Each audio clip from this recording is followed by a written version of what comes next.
I come before you in the mind state of liberation, coming from a long legacy of battle stars and freedom fighters.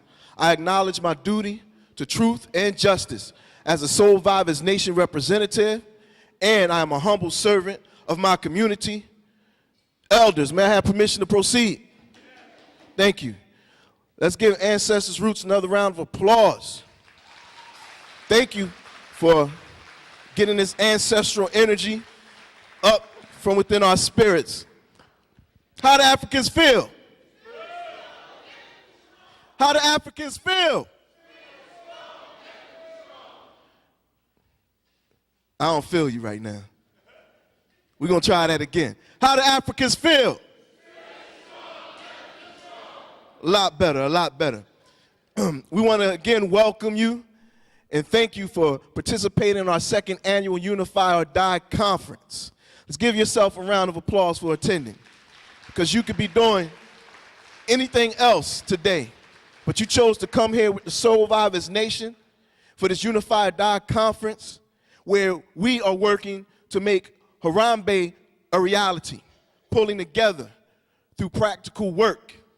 In fact, an example of the practical work, earlier today, we had a zero murder rate movement presentation of our plan on how we will work together with the community to bring the murder rate down to zero. Thank you, thank you, thank you, thank you. Show of hands.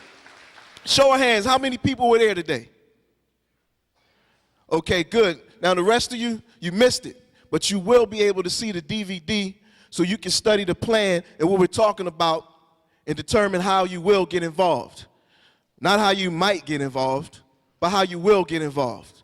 Because the basic truth is that we all have to get involved with the solutions to the problems that we're facing today. Now, when we're talking about the murder problem, of course, we're talking about a symptom that has a root to it. It's just an effect of a greater cause. We understand that our families have been broken down, not just through slavery, but really for the last 40 or so years since this integration situation we've been involved in. Because right after slavery, our families still had a lot of strong family values intact. You understand what I'm saying?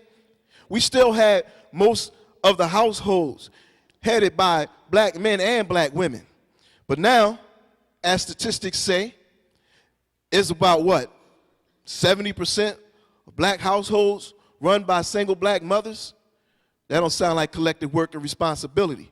But there's a reason for that. There's a reason why there's not enough black men in the home, okay?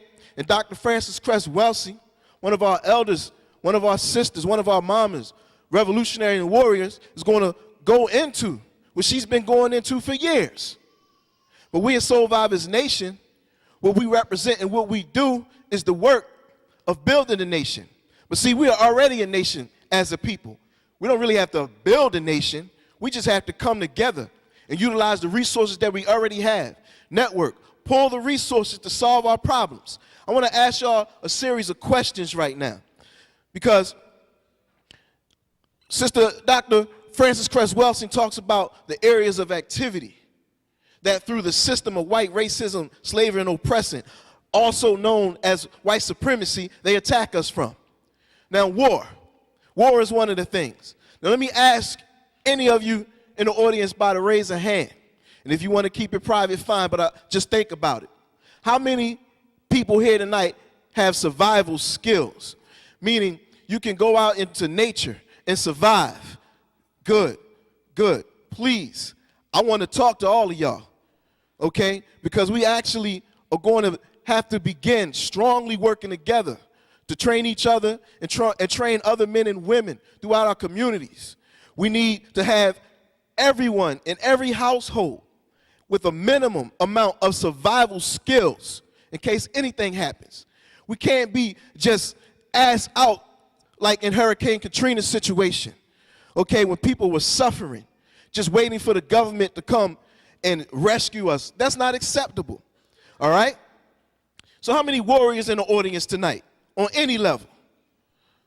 Excellent. Now, I also want to ask you this.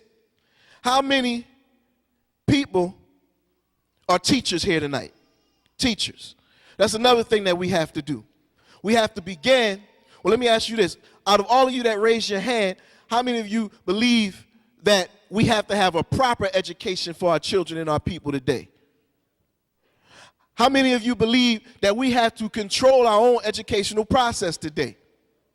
How many of you are willing to work with one another to make this happen?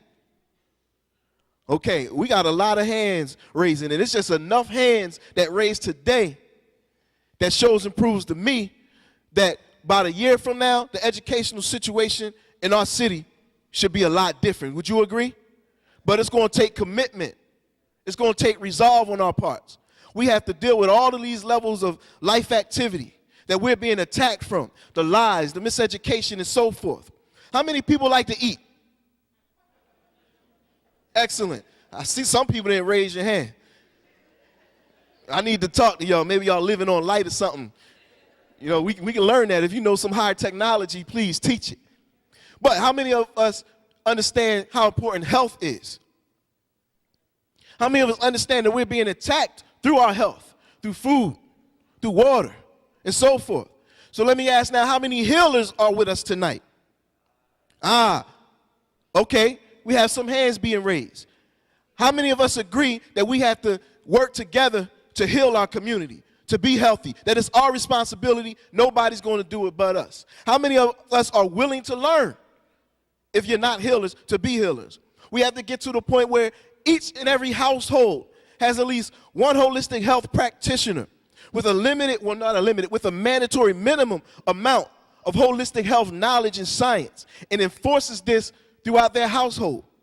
And then we have to get to the point where we are training people within our communities, our own healers, to take care of ourselves, because we are in a state of emergency. And we can't think that if we continue to go on like this, that we're going to survive. We're going to have to make some serious changes. And it's urgent. It's urgent. We can't be relaxed any longer. Be at peace. But don't sit down and relax like you're watching a Sunday night football game on the regular. I'm saying relax right now, but I'm saying in everyday life, we have to understand we're at war, and we got to respond appropriately. We have to teach and train our children to respond to the situation. They're never too young to learn the truth. If they're old enough to be taught lies, then they're old enough to learn the truth from the cradle. And this is what we have to commit to. How many midwives are in the audience? Midwives? Oh, we got a lot of training to do. Because that means, okay, good. That means that everyone in here is relying on going to the hospitals when we're giving birth to babies. But don't they experiment on us in hospitals? Aren't they injecting us with all types of craziness? Aren't they trying to force vaccines on the children in order to allow them to go to school? There's a lot of things going on. So we need people to start being trained to give birth to our own babies. We have to have vision now. Some of us may want to eventually build with a community that has children that may be a part of a community that is self-sufficient, where they don't even know that them children exist. Why? Because the community is sustaining the children. But we have to now go get them a social security number, make them slaves to the system. How many of us understand about sovereignty, true sovereignty? We have to begin to teach that among our people. We have to become a sovereign people again. We have to deal with all these aspects of people activity. Any scientists here today? Inventors? Good. Well, you do everything, bro. Everybody, we got to talk. We have to begin using and developing creative solutions to our problems. Let's stop chasing behind all the technology that they bring out and say that this thing you got to have now. This little cell phone, which used to be as big as a suitcase, is now as big as your fingertip. And now we got to go and we got to change with all the technology. Understand that they ain't enslaving us through this technology. We have to understand that our true technology, its foundation is within the black family. It's the family. That's the greatest technology that we brought to this world. And we have to get back to that and find better, more effective ways to live as a people. So we want to bring on right now a sister who has been committed for a long, long time. before I knew anything about black consciousness, before I knew anything about white supremacy. This sister has been teaching. She has a book out called The ISIS Papers, Keys to the Colors. And if you haven't, sister got it up right now. And if you don't got it, you got to get it. We have some available today. But don't just read it. Spread the word. Don't just spread the word. Organize. Okay? Because we have scholars and people who dedicate their time and energy decoding the information, decoding the way that the white man has been enslaving our people. We got to take advantage of this. How can we take advantage of it if we're not organized? So it's that time. So if any of you have had dreams that you wanted to be a freedom fighter one day, that you want to invent solutions to the problem, you want to be a teacher, a leader, now is the time. Our ancestors are priding us, are pushing us. Come on, let's take this world back. We have no right to let fear stop us. Yeah, the fear is there, but we got to go through it. And we can love each other through this, brothers and sisters. So with no further ado, we want to bring on our scholar, our teacher, our doctor, our sister, our elder, and our mama, Dr. Frances Cress Welsing.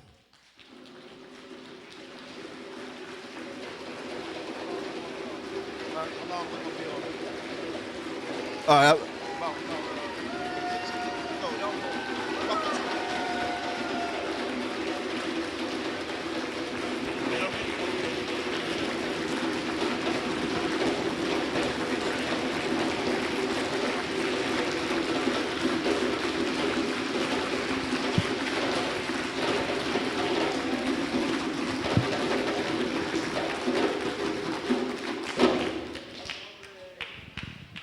Thank you very, very, very much. Can you hear me? Okay.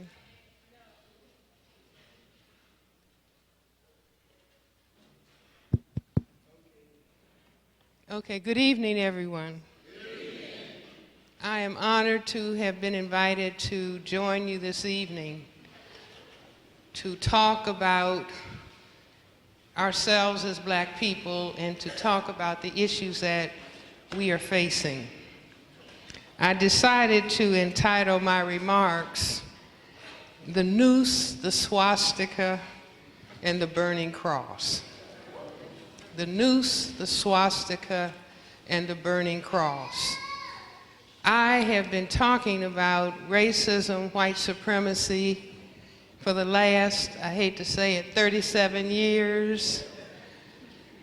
And it has been interesting to me because many people, many of my colleagues in psychiatry have said racism was a part of the past. And black people do not have to talk about racism anymore. And why is that, Dr. Frances Welsing continuing to beat on the drum about racism, white supremacy? So even though it is an evil and an injustice to see hanging nooses, I'm glad that they are appearing, because it is an opportunity for us to get oriented. Do you see, those of us who were hoping that the problem had disappeared? Do you see, but if a problem is not solved, it continues to resurface. Do you see, so we are not only seeing Jena, Louisiana, we are also seeing nooses being hung everywhere. And we are also seeing an individual who recently won the Nobel Prize, James Watson, do you see, of great scientific fame, come out and openly state that black people are genetically inferior in terms of intelligence compared to white people. And I'm happy about that. Do you see, now when he was confronted, he said he didn't know why those words came out of his mouth. I need to invite him to my office. Because it wasn't long ago, although it's been decades ago, that I debated another Nobel Prize laureate, Dr. William Shockley, the person who won the Nobel Prize for inventing the transistor. And he was going around in the 1970s talking about black people were genetically inferior compared to white people. But I had written a paper that I presented in 1970 at the National Medical Association, because then some of my colleagues were talking about racism. And I had written a paper talking about why do people who classify themselves as white have to demean and degrade black people's genetics. And that paper was entitled The Cress Theory of Color Confrontation and Racism, White Supremacy.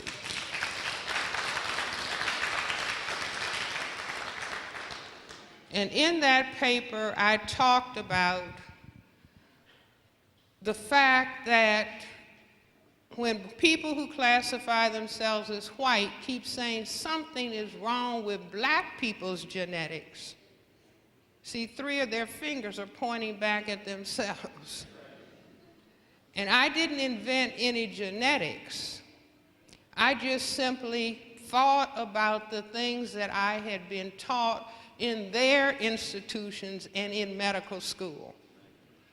That the inability to produce skin pigmentation is defined not by Francis Welsing, but by their own scientists as a genetic recessive trait and a genetic deficiency. A genetic deficiency, and it is albinism. A-L-B-I-N-I-S-M, albinism, meaning the cells in everybody's skin that are called melanocytes, that are charged with the production of melanin pigment, the black pigment. If you have a lot of melanin, you're crystal black. A little bit less, you look brown. A little bit less, you look red. A little bit less, you look yellow. And white is almost none at all. Now, they had defined albinism as a genetic deficiency state when they were talking about mice and rats and other forms of life. They never thought that some black person would come along and say, if the majority of the people on the planet have pigmented skins, then as far as human beings are concerned, white skin is albinism. Do you follow what I'm saying? See, in other words, they were busy saying something is wrong with you, when in reality there was something wrong with them. And I explained that this is the reason that they suntan. You see, trying to create color. And I'm updating it and saying now that this is the reason that so many of them are trying to cover their bodies with tattoos. See, now we need to think about that, because sometimes monkey see, monkey do. And we don't understand why. See, it's like they do something, we think we have to do something. There's some black people who think that they have to get in the sun and tan too. See, but we have been blessed by the Creator with color. And indeed, and in fact, the Creator made us the chosen people, in that we are the mothers and fathers of everybody on this planet.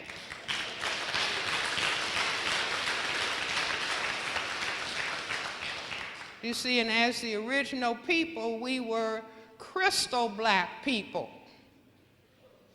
The color that we have been taught to hate under racism, white supremacy.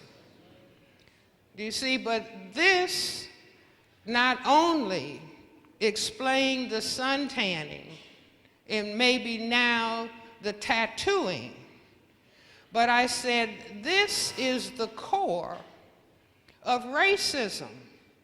And this is why racism contains within it, it's dynamic, the need to destroy black people in general, but black men in particular. You see, and we are seeing that with the high level of incarceration of black men, with the dropping out of school and the high levels of unemployment. And that goes back to the fact that black men are perceived as the persons who can cause white genetic annihilation. Now, as a female, women, we have ovaries, and in our ovaries we have the genetic material. But women cannot impose and force sexual intercourse. Shall I say that again? See, females, we can try to entice and influence. But if a female, if I reached in my purse and pulled out an Uzi, and I started to threaten a man and say, I don't care if your wife is here, you are going to have sexual intercourse, and I frightened him, he wouldn't be able to.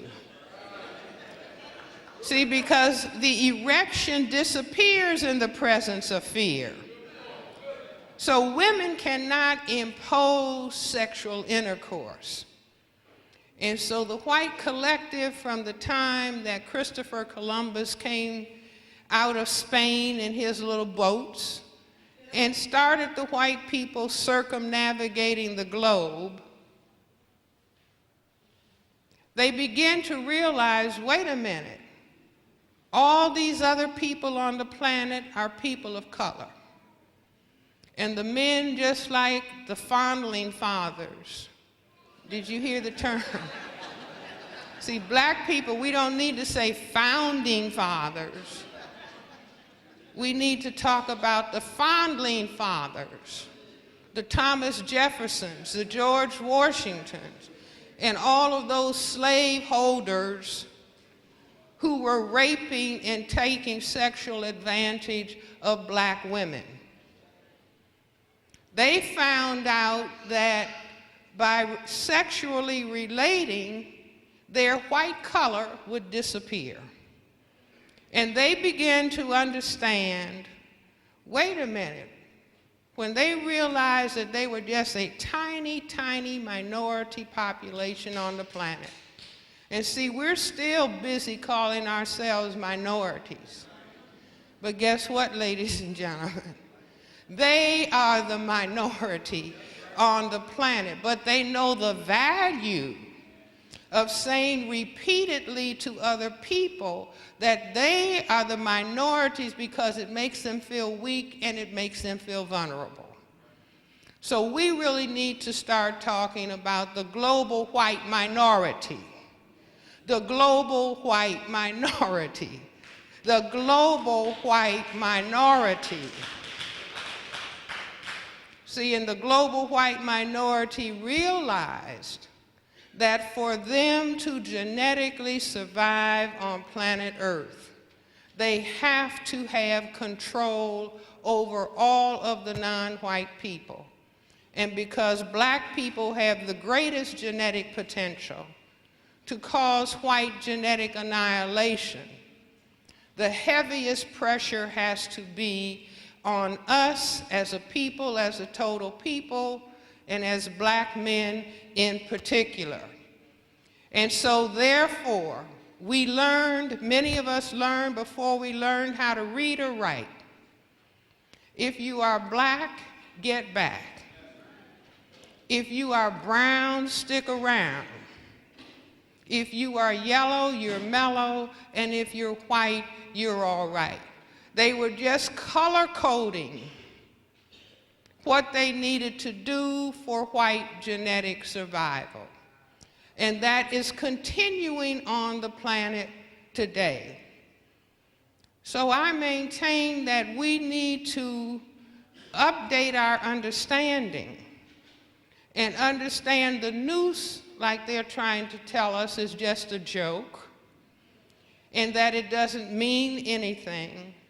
I would suggest that for every person who hasn't already read the book Without Sanctuary, it's a pictorial essay of all the lynchings and castrations of black men and burning of black men as white people stood around and cheered, and in some cases taking home body parts. We need to look at that and study that, and I say don't waste any energy hating white people. That's not taking us anywhere. It's like if we sat down at a chessboard to play chess at a tournament, you don't beat your opponent by hating your opponent. You have to take all of your energy and understand exactly the moves that the opponent is going to make and make certain that you know how to counter those moves. Now, this is not a mystery to black people. Black people are expert playing basketball, playing football, playing baseball. All of these are psyching your opponent. What moves is the opponent going to make? And you make counter moves that can checkmate the opponent and move on to victory. So we need to understand and master, instead of trying to ignore racism and pretend that it doesn't exist or that it went away some time ago. No, racism is alive and well. Racism is a total global system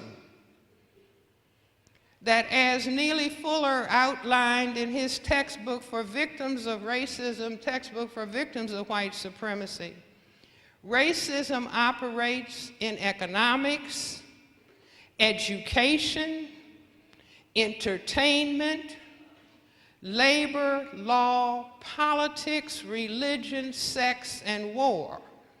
Now, I'm adding to that health, because people are busy right now talking about healthcare disparities. But there are disparities in all of those areas of activity. There are disparities in economics and disparities in education, entertainment, labor, law, politics, religion, sex, and war, and health. And I say disparities in entertainment. Why? When only certain kinds of images can be shown of black people, where negative and demeaning and degrading and buffoon-like images are portrayed of black people, that is helping to maintain the system of racism, white supremacy. Or in entertainment, when the system of racism says, I know people like Public Enemy, they started out with giving a political message. But when they put that political message on a beat, the system of racism said they can revolutionize the thinking of their people. So no, we have to pay them large sums of money and make some of them millionaires. But the price they will have to pay is calling themselves dogs and calling themselves gangsters and thugs and calling women bitches and hoes and bow wows, because they understand if you can get a people to demean and to degrade themselves, then you have beaten them. You have beaten them and you have defeated them.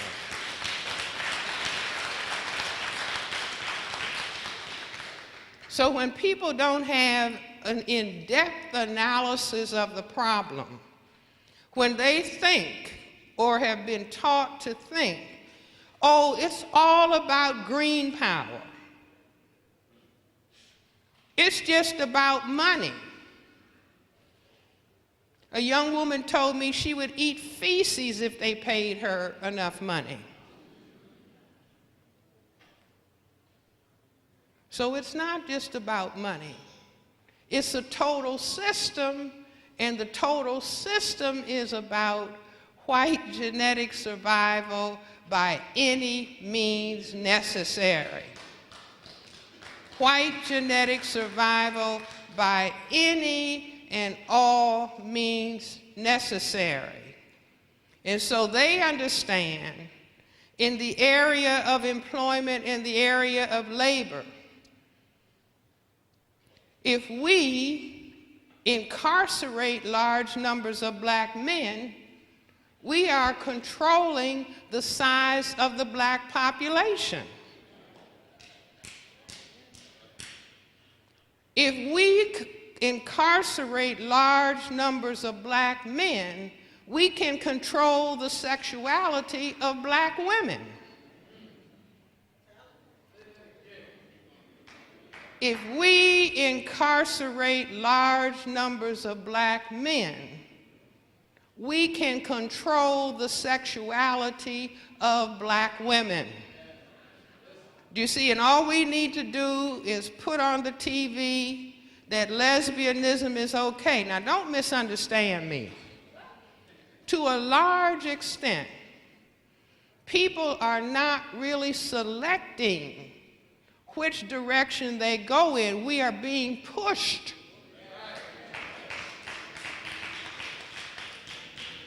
Some of my colleagues in medicine have even been looking at why do we seem to have an epidemic in homosexuality.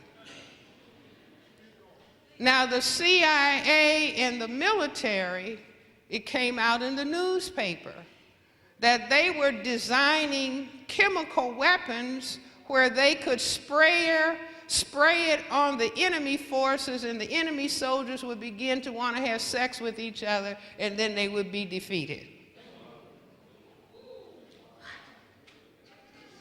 Now, if somebody is thinking to create such a chemical or chemicals, I say perhaps they have already deployed it. Do you understand what I'm saying?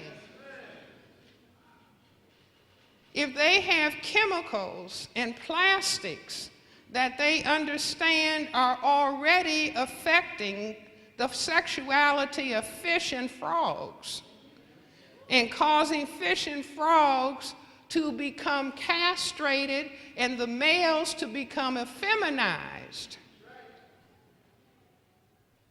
why wouldn't they deploy it?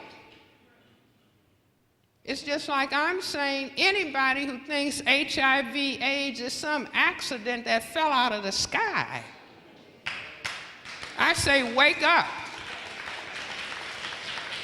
See, wake up. My position is that it's biological warfare until proven otherwise.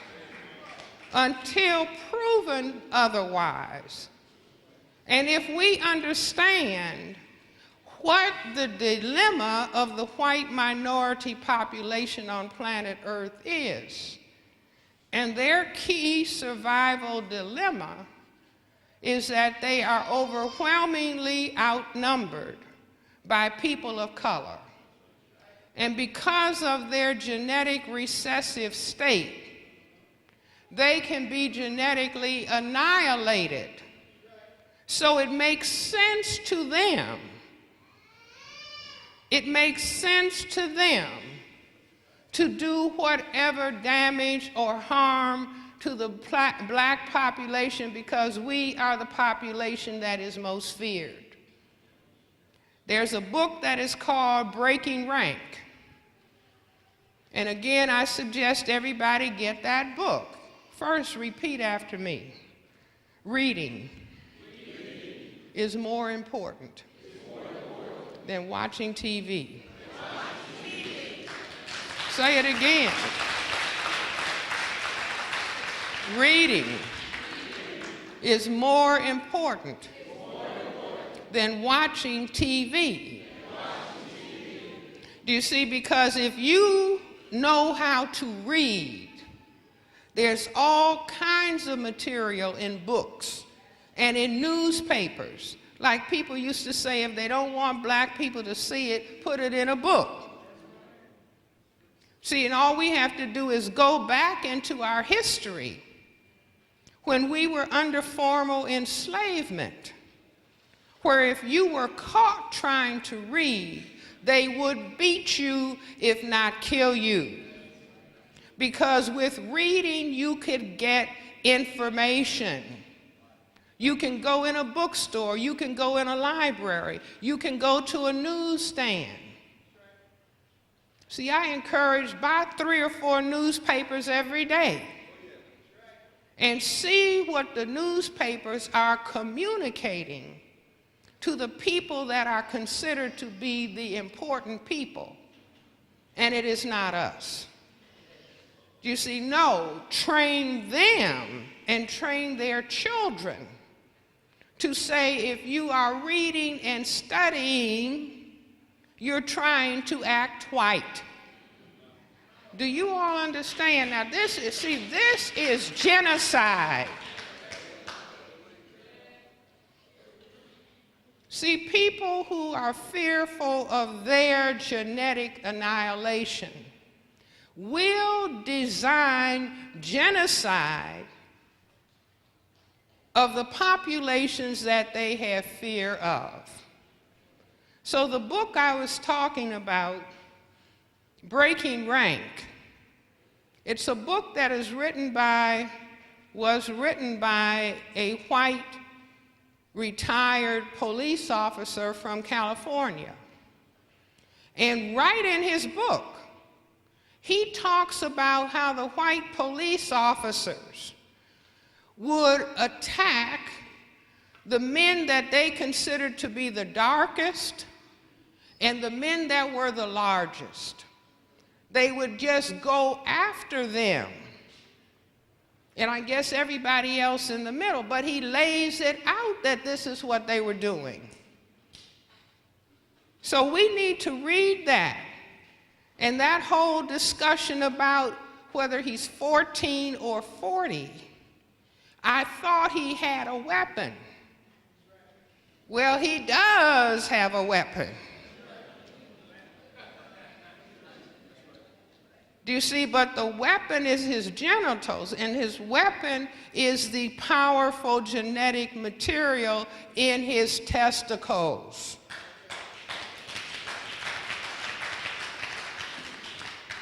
Now, some people don't want to think about this. I was at an art gallery earlier today, and a gentleman who's a teacher at a junior high school was telling me about an African proverb that says, if you can't face the disease, if you can't talk about the disease, it's impossible to have a cure. The disease is racism, white supremacy.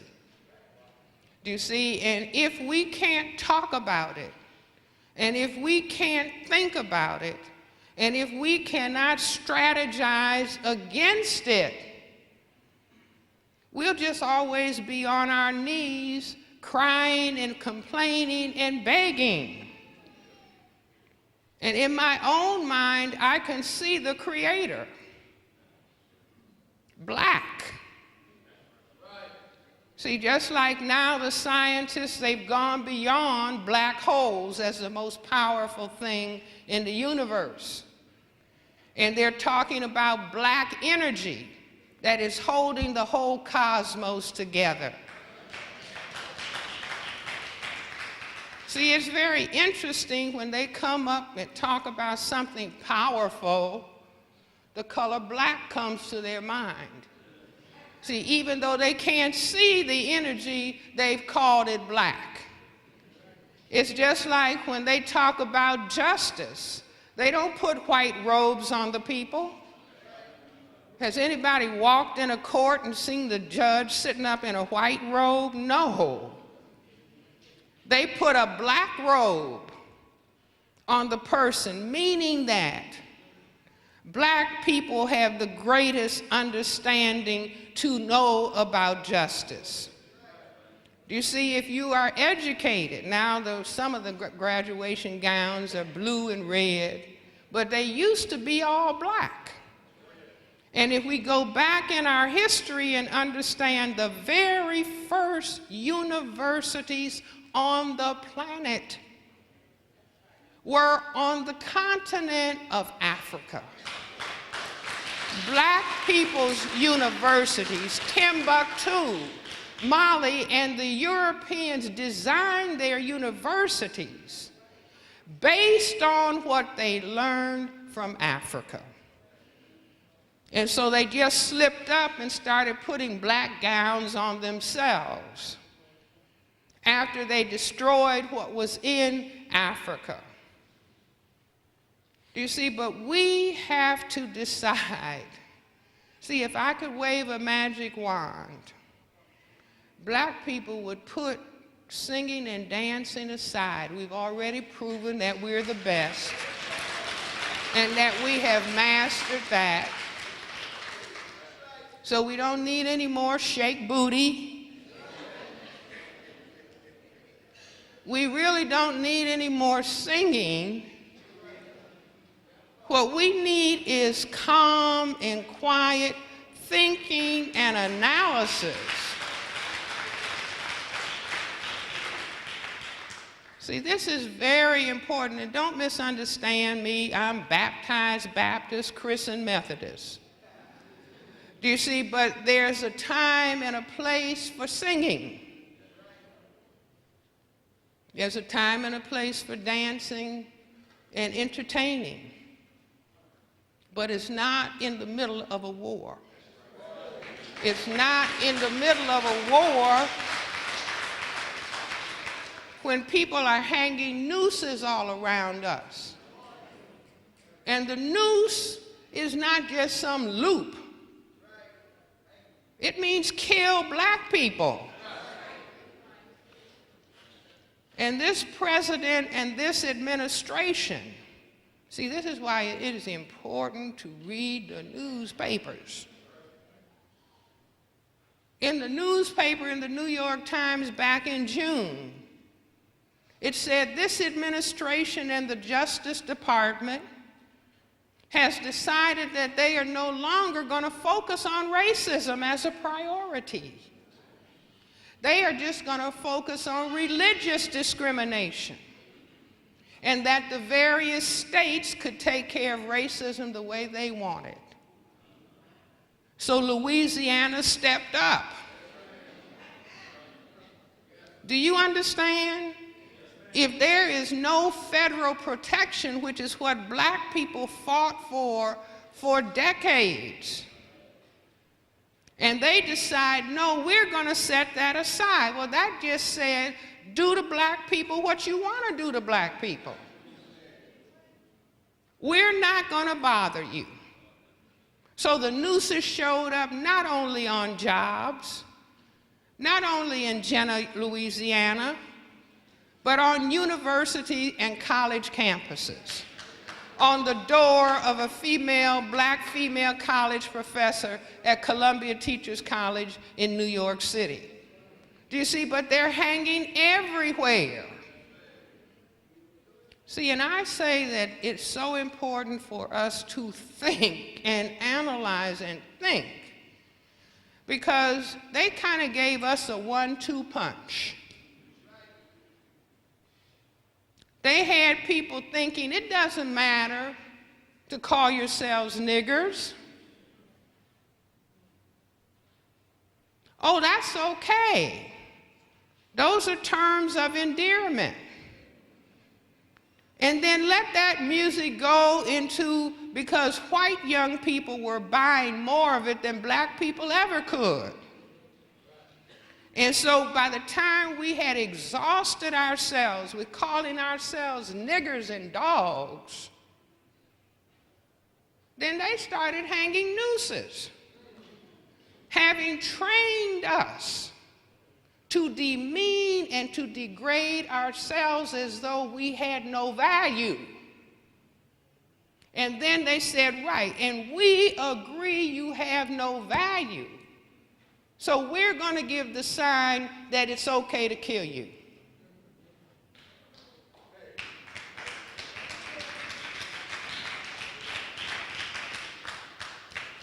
So I just say it's time for us to wake up. Time for us to wake up.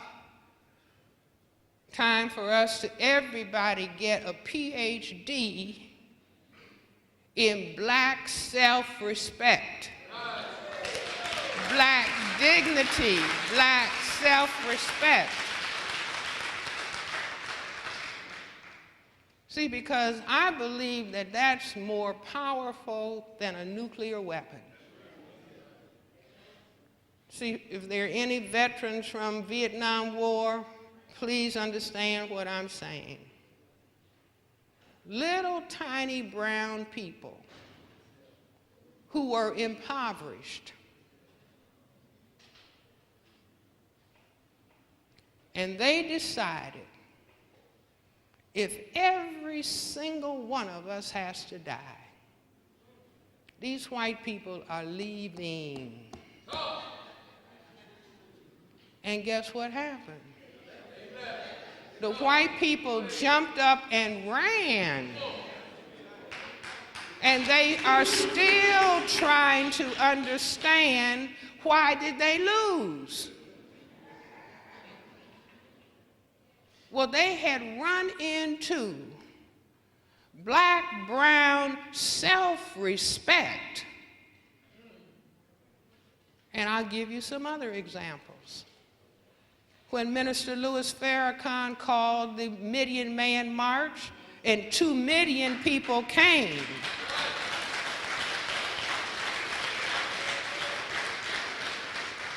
And stood in the most powerful country in the world. All of those powerful people ran away.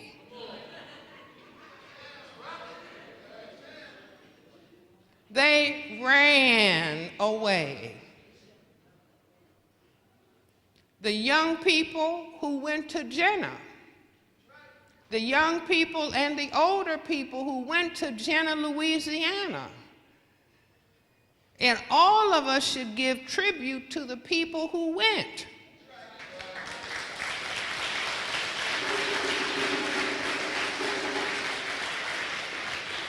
The behavior was impeccable. The behavior was impeccable. And we need to look at those examples. Those people, the white people, ran out of Jena. See, and I'm saying we need to follow it up with some more disciplined behavior. And what I'm suggesting,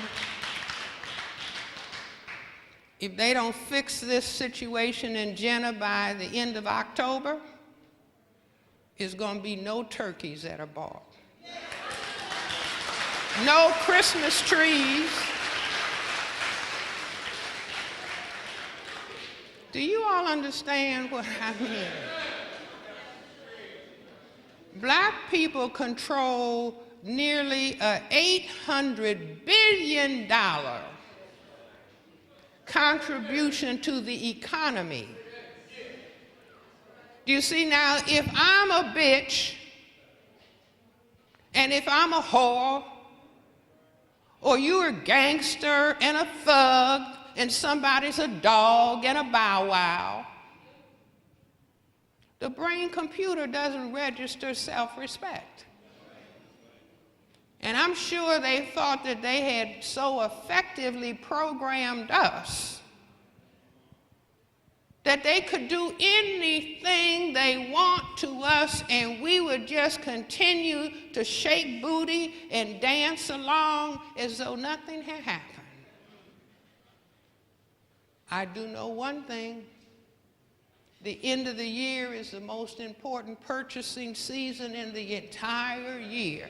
Everybody is supposed to go crazy buying. You know, every year, my father was a physician in Chicago, and I grew up, have two sisters, and we grew up. Every Christmas, my father would send Christmas cards to all of his patients, and we would be licking the envelopes and putting the stamps on, etc.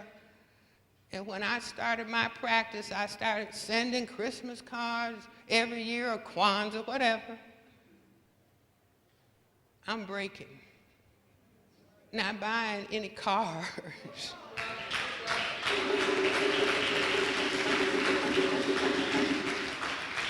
See, it would be nice, but I think, hey, we can make a statement. See, we can make a statement. Start with the turkey.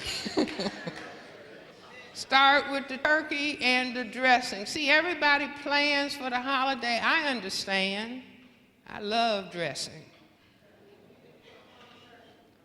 Do you see? But it's like if we don't think that we are worthy of sacrificing in our interest. Dr. Martin Luther King said, if you haven't found that thing for which you are willing to give your life is not worth living.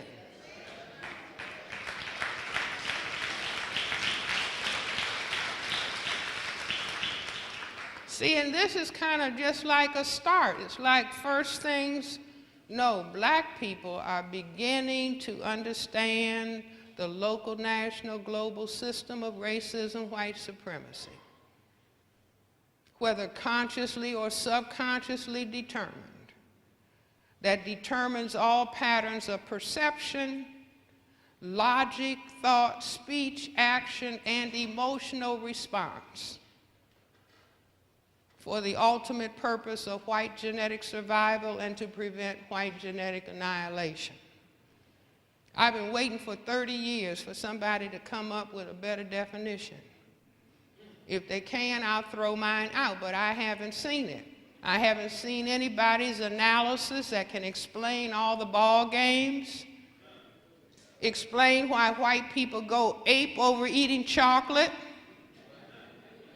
and all the things that they enjoy drinking, like coffee, dark, tea, dark, Coca-Cola, dark, chocolate, dark, subconsciously hoping that they can pour enough in and maybe they would get the color that counts. Do you see? Now, one of the things they did to us by teaching us that our color was ugly. And so as long as we were moving around thinking our color was ugly and that their color was absence of color was what counted, then they could just strut around us and make us feel negative about ourselves and inferior. You just try holding your head up in liking black. See, now what do they put on when they want to look most sophisticated?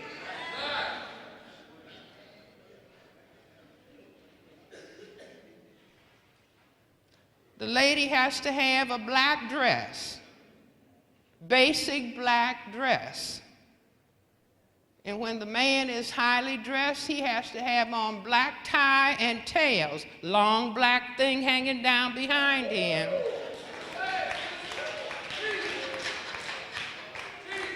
Are you all with me?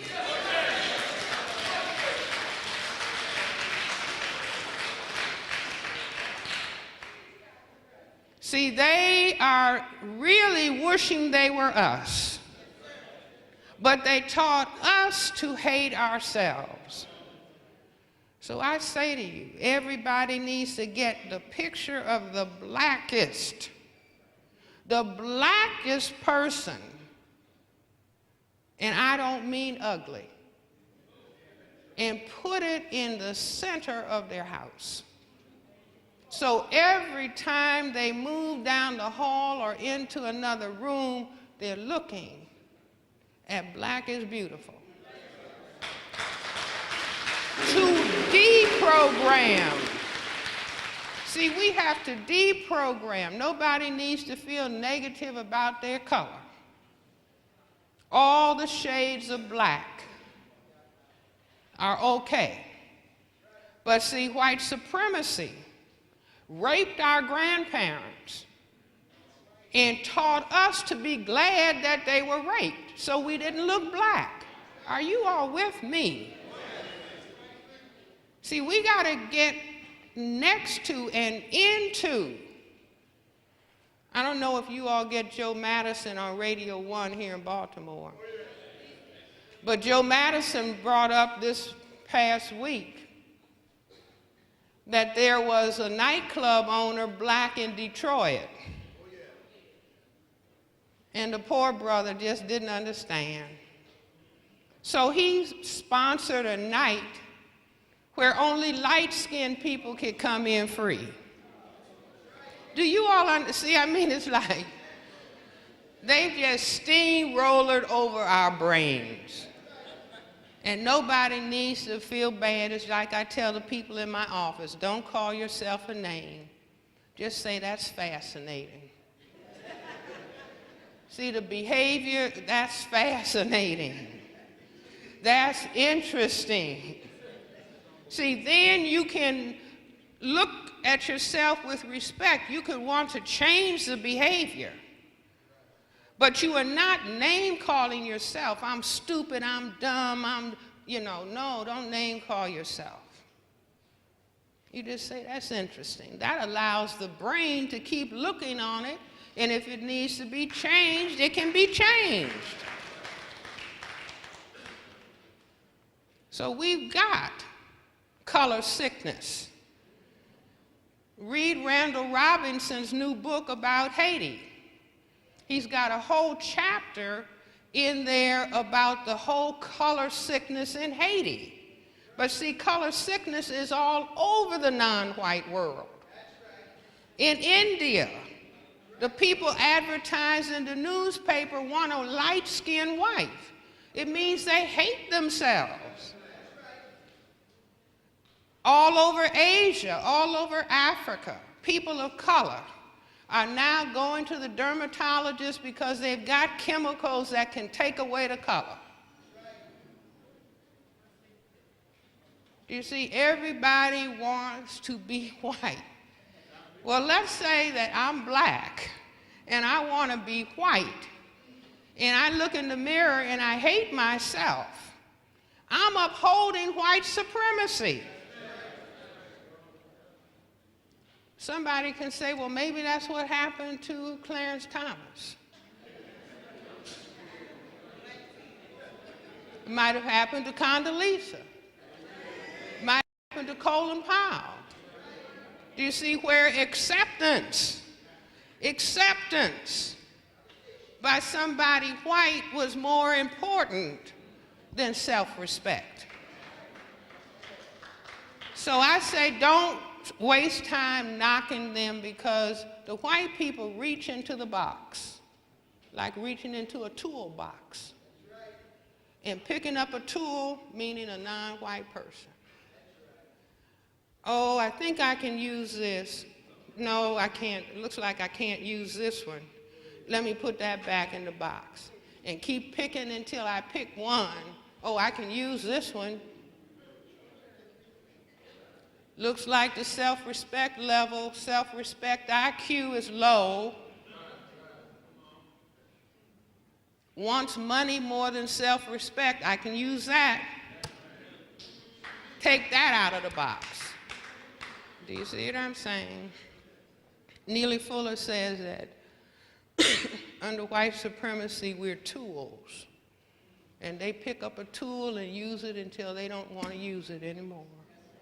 And they just cast it aside. Do you see? But by understanding what the system is all about, then we can set long-range agendas for ourselves. Now, I'm going to give you all some recommendations. Don't throw anything at me. See, but they have made us weak as a people, annihilated self-respect. See, there's an African proverb that says, where there is no shame, there can be no honor. Do you all understand? Excuse me. So, number one on the agenda, master an understanding of racism, white supremacy. If you understand it as a system, the system, thank you, was designed for their genetic survival. The system was not designed for our maximal development of the black genetic and constitutional potential. And we keep waiting for the next election.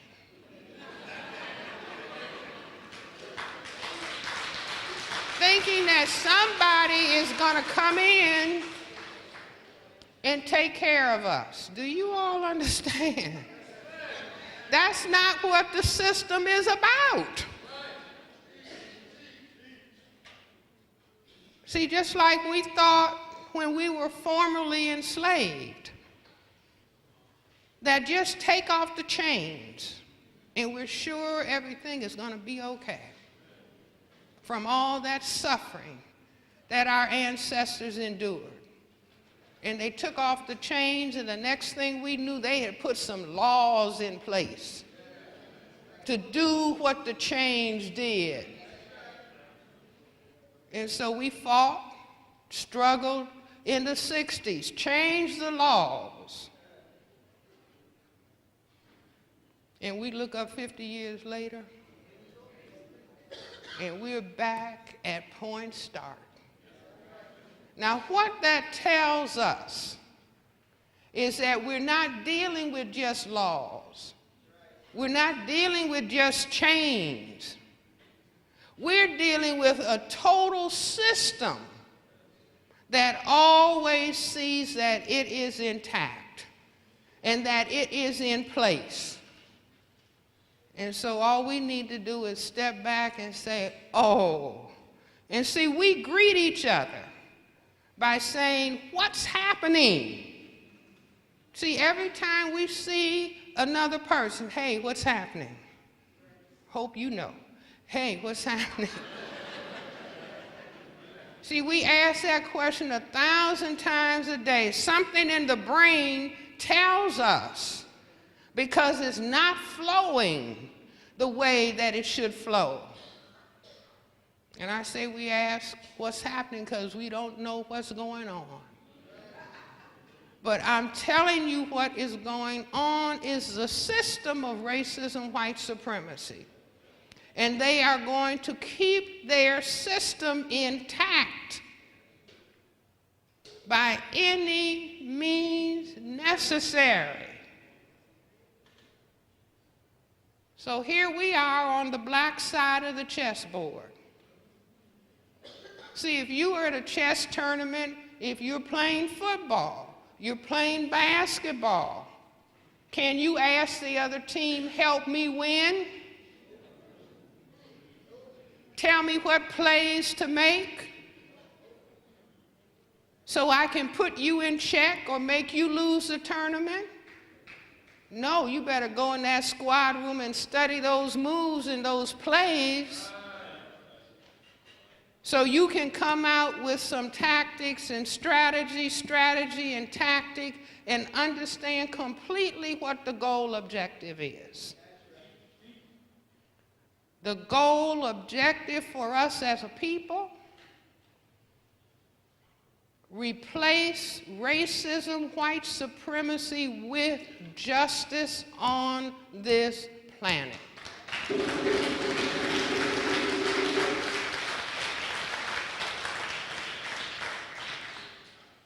And see, just like in the 60s, when Stokely Carmichael said black power, the white reporters would come say, what do you all mean when you say black power?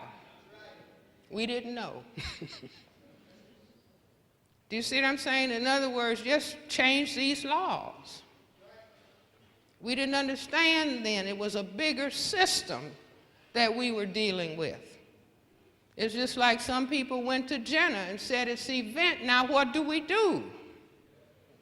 If we understood that was a move, that was an activity, but the long-range goal is to replace the system of racism, white supremacy, with a system of justice on this planet.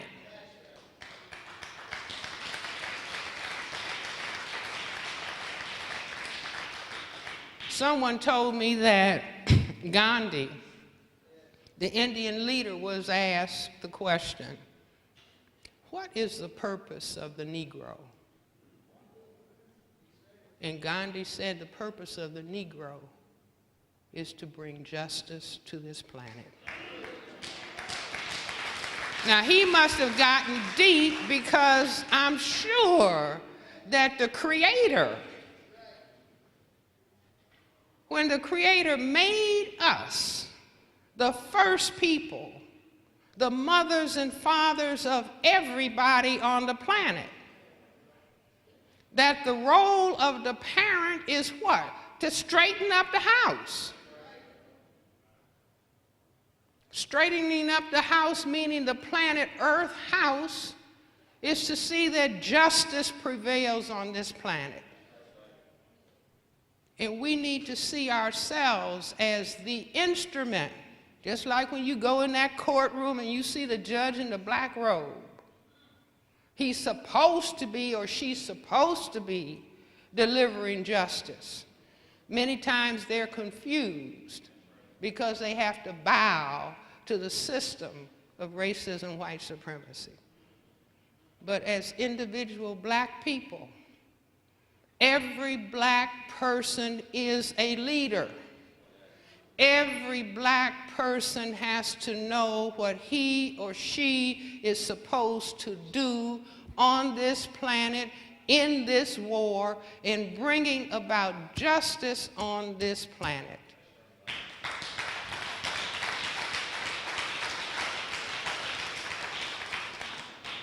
See, and I say justice flows from self-respect. It flows from self-respect. It's not something that somebody gives to somebody else. It flows from self-respect. So we have some serious work, everybody. We got some serious work, and we have to break programming and previous training. What do I mean? If each one of us is to be a leader in this war, counter-war, war is being waged against us, terrorism is being waged against us. See, when you have 50% of the men in a community unemployed, that's terrorism.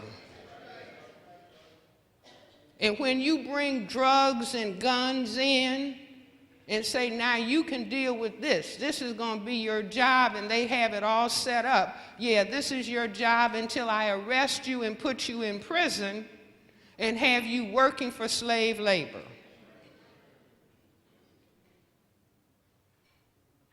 That's terrorism. Racism, white supremacy is the highest form of terrorism ever conceived on this planet.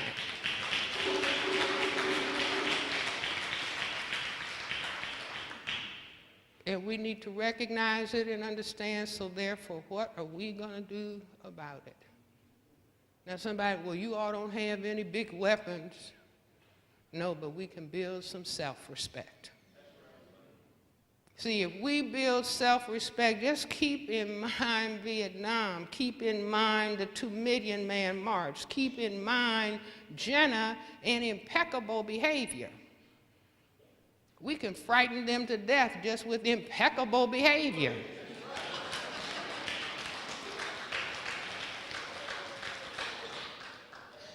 See, if we're not clowning and cursing and name-calling each other, and we're moving around with some quiet dignity, they might start having health care disparities. See, they will be wondering what's happening. I see a young black man on his job. The white people say, "How come your shoes are polished every day? Why do you wear a tie? How come you don't dress down on Friday?" Meaning, I want to see you looking demeaned. Do you all understand? Have your pants hanging down. I just paid a black artist today. I may starve, but I paid this black man $2,000 for a painting of a young black man with his pants hanging down and all the other young peers around him holding boxes of tennis shoes or sneakers. A profound painting. I want it to go all around so people can see it. These young people worshiping sneakers. He said he was teaching school in Milwaukee, I believe, and a young man came to school and he had bags over his feet. And he was shuffling like this. And he said, "Son, why do you have the bags over your feet?" He said, "Because I don't want anybody to touch my new sneakers." And later in the day, he said the young man was in the hallway opening up the bags so that the other young people can look in.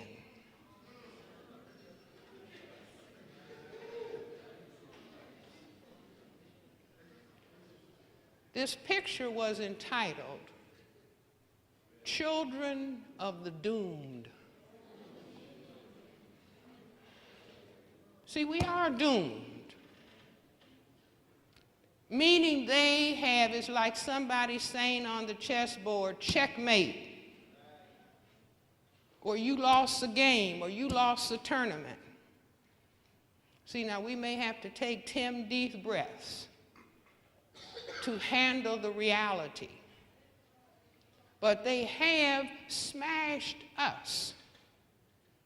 See, whoever can turn you into trash has defeated you. See, we all need to get a PhD in broom. That would psych them out. It's no trash around where black people live. They would be saying, "Wait a minute. We taught them to think of themselves as trash, and so they're not comfortable unless they're surrounded by trash. Who cleaned this up? Wait a minute, we got a problem." Do you understand? It's just like when black people were saying in the 60s, black pride, black power, black self-respect, black is beautiful. And they came along and they said, "This is dangerous.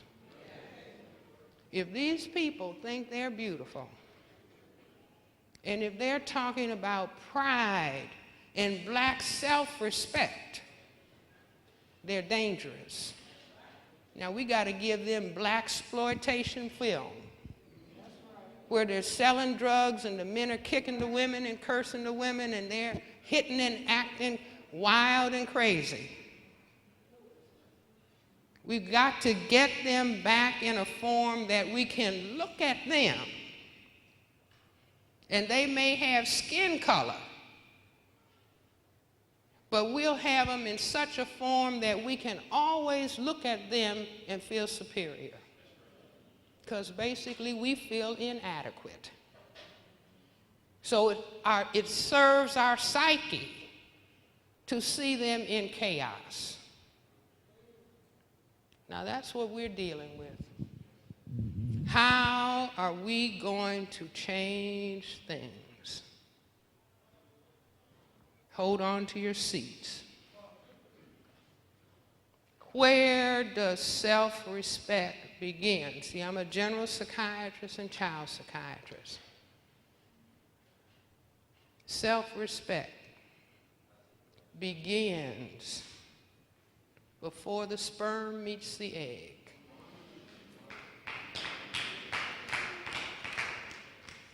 Repeat after me.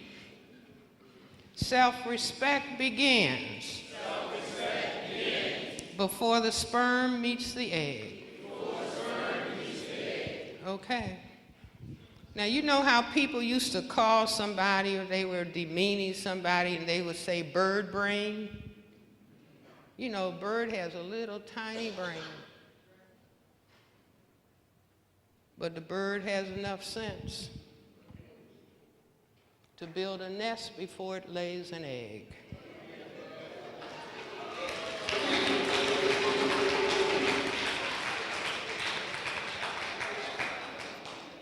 See, now don't anybody feel bad. See, we didn't understand what was going on until we really get it in our brain computers. We are dealing with a total local, national, global system.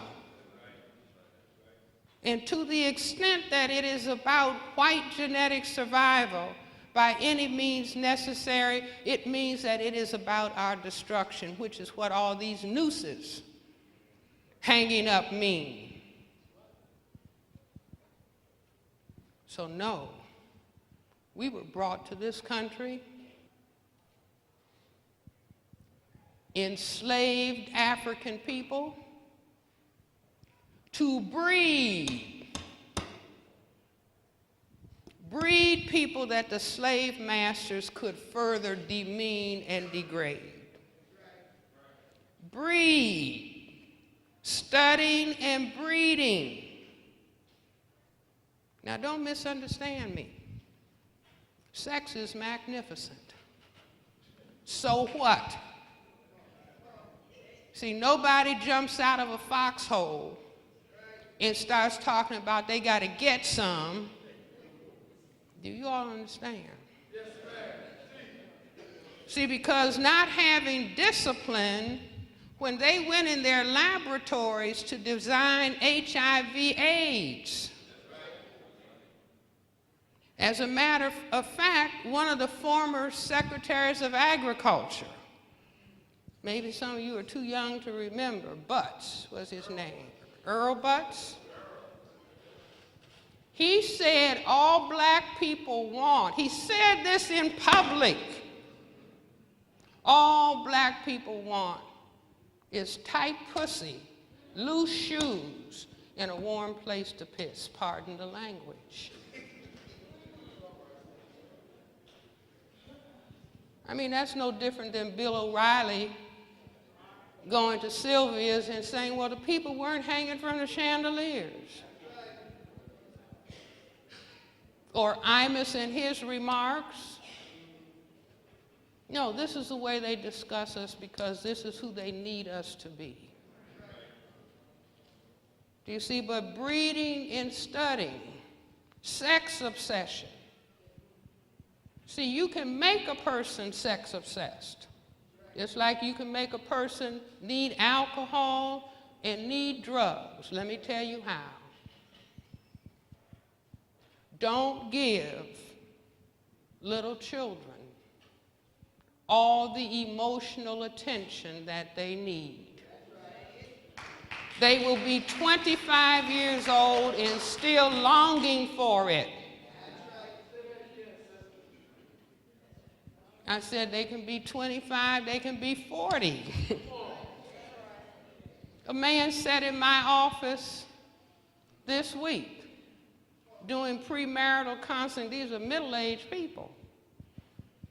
And the woman he's married has a grandmother that took care of her.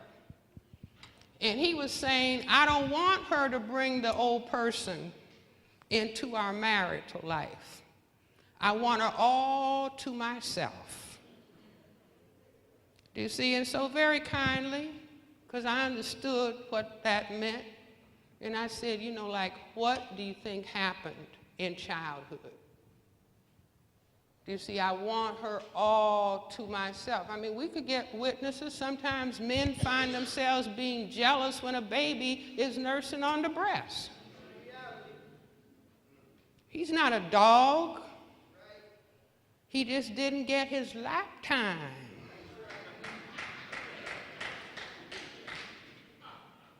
See, slavery was not designed for us to get lap time. It wasn't designed for us to have family life. It was designed to have vulnerable people that you could make do your will. So don't anybody feel bad. We didn't design the system. But it's our responsibility to break it.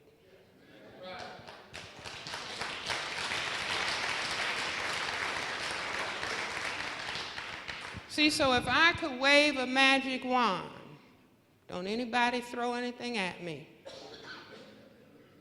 See, I would say no sex until 30 and 35.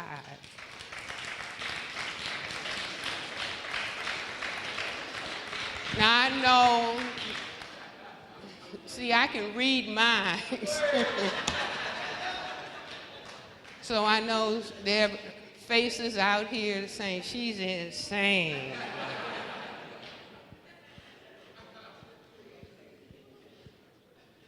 See, but we may be talking about different things. I'm talking about winning a war. I'm not talking about comfort. I'm not talking about having fun. I'm talking about building soldiers.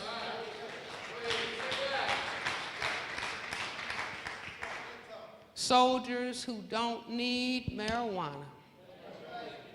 Soldiers who don't need alcohol. Male and female soldiers. Soldiers who can withstand until the job is done. So that means that little children have to get their nurturance. And they won't get it if somebody is 15 and 16 and feeling overwhelmed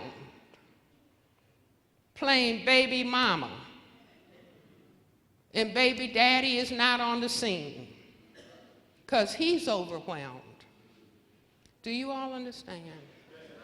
I didn't say anything about bad people, stupid people. No. Sex obsessed because dependency needs were not met. Dependency deprivation. And so it's not just what the individual wants to do. We are fighting a war. And the other side is not going to help us. And another trick they did on us, hold your seats and don't get mad at me. They gave us a religion where God's Son looks like the oppressor.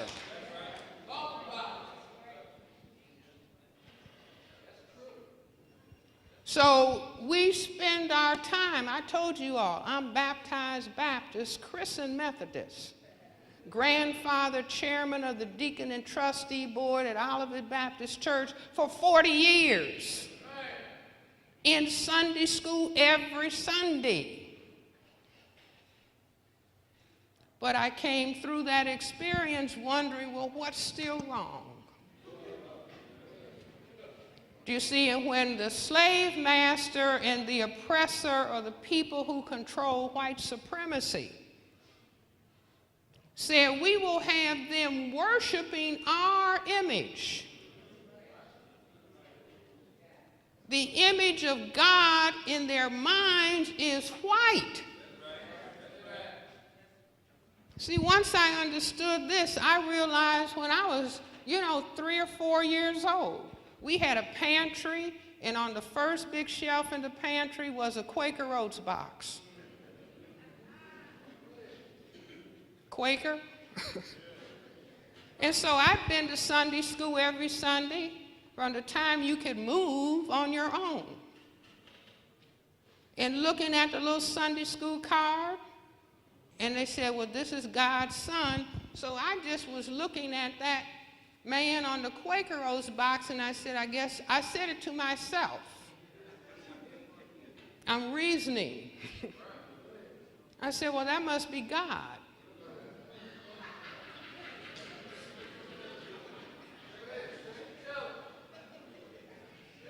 I mean, that's what I concluded, because then, your grandmother, your mother, they would fix you some oatmeal and then have you say, thank God for it.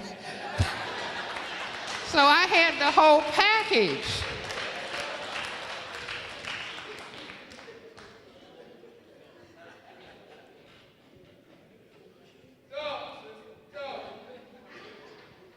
See, and then I started thinking about some of the songs. Oh, precious. Once you realize that Jesus was a black man. If he was over there in Palestine, he wasn't white. Billy Graham said he wasn't white. If you need some support.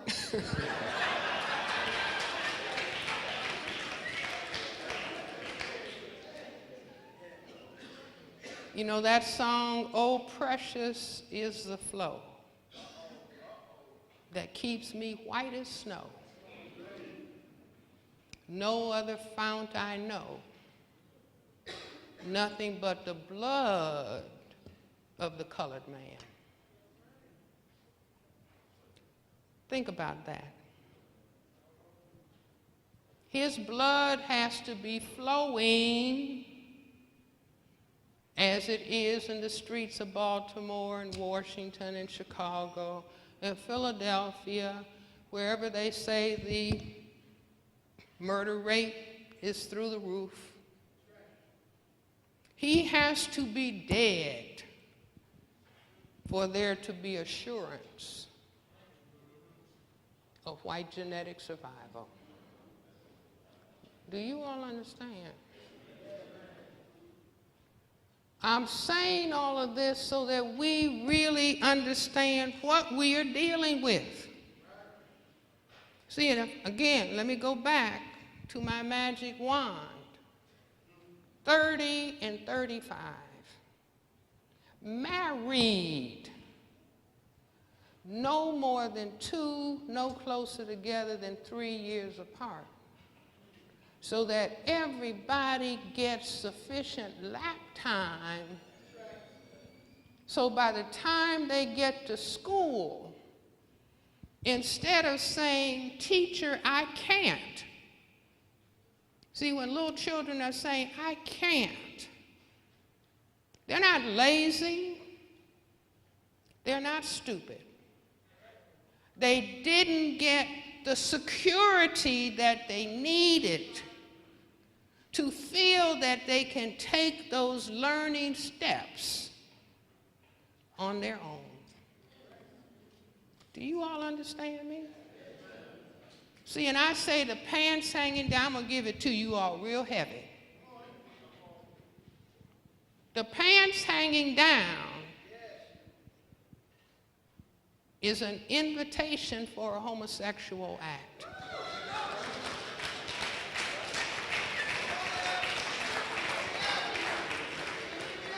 What does it mean? It means I want my daddy. Do you all understand? See, the gastrointestinal tract starts at the mouth and ends in the anus. In the hospital, as physicians, if people can't take medication, what the body needs by mouth, per os, it is administered in the rectum. So if the brain is thinking, I feel the need of masculine substance, the brain will go to penis in the mouth or penis in the anus. Because manliness has been extracted from the community. Now, men, don't take offense, please. I'm talking about what the war has done. See, why else? I mean, do you ever look at that? I used to say initially, the only persons who legitimately have their pants hanging down like that are an 18-month-old baby with a soiled diaper. Nobody to change the diaper. Do you see? But now it has another level of significance.